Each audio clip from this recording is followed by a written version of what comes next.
Hola guys and girls, and welcome to a new Keyforge top 5 comments video. And in this video we are gonna look at the top 5 comments of the house Saurian. Saurian, of course, introduced just recently in Worlds Collide. We'll get some new cards in the upcoming Mass Mutation set, but yeah, we only have one set to look up to, so yeah, there were not many choices here, but still I think this is a pretty good list. Like, Saurian is that, without a doubt, even though they were around only for one set, it's a very strong house and yeah, very decisive in the competitive scenes to have a strong story and stuff like that. So yeah, we are gonna look at the comments of this. If you're new to this series, I want to look just at the comments because, for one, if you want regular top 5, top 10s, there are like a dozen on YouTube. You can just look them up there. And I thought to do something different, I just focus on the comments, and the comments are fun to focus at because, yeah, they're comments. These are the cards you will have the most of in your deck. The majority of your deck will be comments. So, yeah, looking what the best in that area are will help you a lot in deciding, like, in determining how good and how well playable a deck is, since yeah, these cards will be the cards you will have most of the times in hand. You will play these the most, you will play versus these cards the most. So I thought it's fun to just look at what the top 5 of these are. This is not based on any metric whatsoever. This is just my opinion from playing with these cards and against these cards. I think I like to think of myself as rather knowledgeable in Keyforge. Played it since launch, got into, like, I'm in the competitive scene for like over a year now. And yeah, that's basically it. Of course, this is a discussion video, so if you disagree, feel free to let me know in the comments. But let's hop into the actual top 5s. And we start, of course, with the number 5 spot, and that I gave to Axiom of Grisk, an action card which has the play effect: water creature, destroy each creature with no Aember on it, gain 2 chains. So it's a great board wipe if you're not in the mirror match, sadly. But if you're not actually not in the mirror match and you're only one of playing Saurian, then this is an insanely good card. First of all, you get to destroy each creature with no Aember on it. So you have you have all your Saurians which you have exalted or captured Aember. They are safe. You just destroy all the rest, and you get to water creature in addition. So you can even like make a card safe from this board wipe, but just warding it. Or if you don't need this card, you can just ward a creature which has Aember on it, and it will keep the ward for after the game, and you have the Aember on it a little bit more protected. And yeah, you do gain 2 chains though. This is like pretty classic for like board wipes. You have, like, of course, the Gateway to this and Call of the Archons, which gives you 3 chains, but just destroying everything. But yeah, I put this card in the top 5 spot since it can, in some matchups, this can be a very dead card, and it is board dependent on how useful this actually is for you. Like, not every time you want to get wiped the board, this is gonna be the right card for you. Like, there's a lot of times, especially since Saurian is so yeah, so popular and so good right now. There are a lot of Saurian decks out there which are being used. So yeah, in some matchups, in these matchups, this card is not going to be as effective, but still it deserves the number 5 spot for just the insane potential it can have. Because this can, like, if you are ahead with like a Saurian board and the opponent just got back, and then you pull the Axiom of Grisk and just get rid of everything he has, this can be a very game deciding card. But yeah, it's not always as useful. So that's why I put it in number 5 spot and not higher. So yeah, let's look at the number 4 spot, which is a creature and which is the Richard Garfield. 3 power dinosaur philosopher. With the play effect, your opponent's key costs 3 extra Aember during the next turn, and the reap effect, you may exalt Richard Garfield. If you do, your opponent keys cost 3 extra Aember during their next turn. So this is nice. This is some which a lot of cards in Worlds Collide have, like making keys more expensive. Like, a lot of cards focus on that, which was mainly there, I guess, to counter the Aember rush decks, because with the keys more expensive, all these rush decks are not as strong anymore. And Richard Garfield is a very nice option there for Saurian, because his effect already triggers by just playing him, so it gets immediate Aember control in that sense. And you can yeah, repeat it in the cost of exalting it, of course. But yeah, that is optional, which is cool as well. So it's not like if you reap with him, you have to exalt him and stuff like that. But yeah, that's why I put him at number 4 spot, since it's great Aember control to play, like stop the opponent from forging a key or force him to yeah, lose 3 additional Aember by forging the key next turn. It's basically a faster Lash of Broken Dreams. which can be easier removed, to be fair. But I think that just being faster wise is very important for Aember control, because in many scenarios you're in the shoes where you have to like not make the opponent forge next turn, or you want him to make the key cost more turn. You don't want to use a turn to set that up. You want to have that effect immediately to react pretty fast. Like if the opponent gains a lot of Aember which you didn't expect, you want to react to that immediately. And that's why I think these play effects are pretty nice, and that's why I put Richard Garfield in number 4. I already talked about this in a different video, but all these making key costs more expensive. I'm a big fan of that. Most of the times, it's going to be more useful to use this effect to actually make the opponent pay more for the Aember than just stalling them for one turn. But other than that, it's still a great turn. Of course, it's the last key. You want to stall them, or if other cards which you allow the opponent to stack the Aember, be it too much to protect, or be it like an interdimensional graft, or like Doorstep to Heaven, something like that. Then Richard Garfield is your play of choice. Of course, some of these cards you can't have together in the deck, like Doorstep to Heaven. But either way, that's number 4 spot, Richard Garfield. Let's go with the number 3 spot, which is a very, very popular creature as well. A lot of people like that because they're a nice counter to a lot of these strong counter decks as well, which is Odak the Patrician, which has the play effect Capture 1 with 5 power Dinosaur Politician.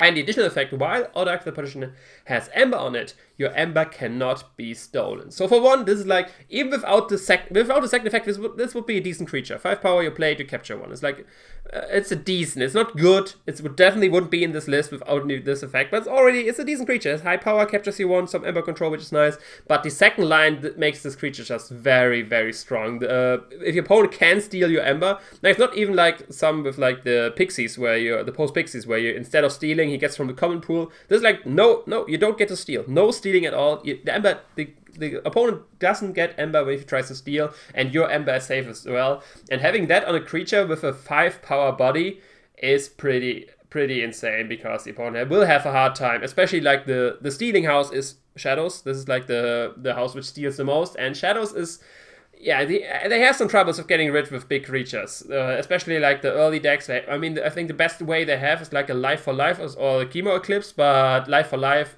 you need to sacrifice a creature as well, which you need to have, and it's an uncommon, so you don't see that often. And Chemo Eclipse, of course, is only useful if it's on the flank, which doesn't always happen with Odak. Of course, you need to have Aember on him to trigger the effect, but due to his effect in Capture 1, you can, like, in close to all scenarios, you can always make sure that there's an Aember on his creature. And even if you play him with like the opponent having no Aember and you don't capture anything, Saurian still have a lot of ways to give Aember on creatures, be it with Tribute, be it with like the Chant of Erebus, and you switch like Aember from one creature to a different one. It's very easy to just have this done with, while he has Aember on it, the Aember cannot be stolen. And that's why I put him on number 3 spot. Very nice creature, like I said. He's Aember control and Aember protection in one. And just having these or even 2 of these in the deck can make a lot of other decks unviable versus you, which is awesome. But that's Odak the Patrician. Next up on my 2nd spot, this might be a bit more decisive, like maybe people would have thought this could be a bit lower than that. But I'm a bit biased maybe for that card, since this won me the Store Championship in a city I went to a few months ago, and since I had 3 copies of that in the deck, and this was the card Imperium. It's an action card which gives an extra Aember and has the very simple effect: play ward to friendly creatures. And let me tell you, warding, I think warding is too strong. When I first heard of the term warding and what it does, I immediately thought, okay, it saves you from the first damage and it saves you from being destroyed. But after then playing a bit and playing with other people and then reading the rules again, it turns out you are protected from anything which would remove you from the board if you're warded. Be it bouncing, be it putting in archives, being exiled or something like that. Anything which removes you from the board, warding protects you from it. And that is insanely strong, to just have the possibility to ward creatures. Especially if you ward strong creatures or creatures with elusive, they have like... You can just stack these protective effects on each other, and people will have a very hard time getting rid of that. You can get use this to get a ward on a big creature, fight with it to get some free damage, stuff like that, or to keep the ward on it and keep it protected. And it gives you an additional Aember. So yeah, I had a deck with 3 of these, and basically I could make sure that my whole board is like warded for the majority of the time, if not at any time. And my opponent had a very hard time dealing with that. It was a sealed event, to be fair. But still, even like that, warding is like if the opponent has an annoying creature and you have to formulate a plan around like all the taunt creatures and stuff like that, and then they drop a ward on that, or even the taunt creatures next to it, that can just ruin your life. And yeah, I think warding is a bit too strong. I would have actually honestly preferred if it would have just prevented you from damage and destroy effects, and like all these putting in archives, bouncing to hand, or exiling, all these stuff would still affect them. But yeah, sadly whatever, depends on which side on the argument you are on, and if you are the guy with a lot of wards or the opponent, warding is as it is, and that's why I put it at the number 2 spot, because just like you will get to ward 2 creatures, up to 2 creatures of course, and you get an Aember from that as well. I think it's a very strong card, and especially having multiple copies of that, of course you need some creatures for that to be effective, but there's close to no scenario in which you don't want to ward your creatures. So yeah, I think it's a very, very strong card, and that's why I put it at the number 2 spot. And then at the number 1 spot, shouldn't really be a surprise. This card, like if you watched some of the videos from Fantasy Flight, like some Keyforge related stuff, their blogs and stuff like that, you know that in card design this card was actually supposed to be a rare, and then they changed it to be a common, so it can be in more houses and stuff like that. And this is none other than the Golden Spiral, an artifact location with the action effect, exalt a friendly creature, ready and use that creature. So this is insanely strong for multiple reasons. There's a lot of combos which you can trigger with the Golden Spiral for the low cost, quote-unquote low cost of exalting a creature, which depending on the creature like you use with that, since you choose if you want to do it or not. You of course can always value yourself if is the Aember worth it or not, but just being able to use a creature twice in a turn, if it's from Saurian for example, or just using out of house a creature, this can enable a lot of insane combos. Of course, the most famous one currently is the Cincinnati Rex, with the Golden Spiral. Cincinnati, of course, once he destroys a creature, I mean, he has a fight effect. Actually, I actually had to look that up, but either way, he has the effect that if he fights, I don't really know if he has to destroy a creature as well, or if it's only fighting. I think it's actually only fighting. He can ready all other cards, including the Golden Spiral, and then you can with Golden Spiral ready him again, and then you fight again, and then you ready Golden Spiral again, and it's an insanely strong combo which can get rid of a lot of creatures on the opponent's board. Of course, you have to exalt a lot. But yeah, we all know that exalting is most of the times not that big of a deal for Saurian. They have a lot of cards which like remove the Aember, give the Aember to the opponent's creatures, or actually make you use the Aember. So with some smart playing around, exalting actually can be good for you and not hurting you at all. So yeah, but yeah, that's why I put the Golden Spiral on number 1 spot. I don't really know if there's much discussion about that. The other 4 spots I could be more decisive, but I think Golden Spiral without a doubt deserves the number 1 spot there. Especially if you have multiple copies of that, since it is only a common. There are like decks running around with like 4 or 3 Golden Spirals. And yeah, that's just insane. If you can use one creature like 4 times in one turn, depending on what creature that is, that opens up so many possibilities for insane combos. And yeah, that's why I have the Golden Spiral here at the number 1 spot. But yeah, with that, we are at the end of the video. These are my top 5 comments of the House Saurian. Of course, like I mentioned, this is a more of a discussion video in my opinion. So let me know in the comments what you think of this list. Would you put something else? What do you think? Do you think warding is too strong? Do you think the Saurians are too strong? I honestly think, like, if a bit off topic than just top 5 comments, I really think, like, exalting is a very fun premise.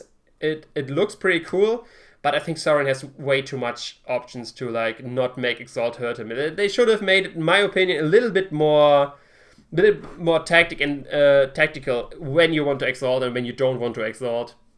Most of the times you're just free to exalt your stuff, get your benefits from that, and are not really hurt in the other way around if your opponent can somehow get the Aember or stuff like that. But yeah, either way, that's a bit off topic. That's just game design wise. I think Saurian is a bit too strong. I like exalting, but I think they have too many tools to use the Aember in positive regards on their creatures. So yeah. That's just, like I said, a little bit off topic, but now we're actually at the end of the video. So like I mentioned, if you did enjoy, leave a like, comment, subscribe, you know the deal. Hit me on Twitter, Facebook, all the links are in the description, and I will see you another time. Ciao.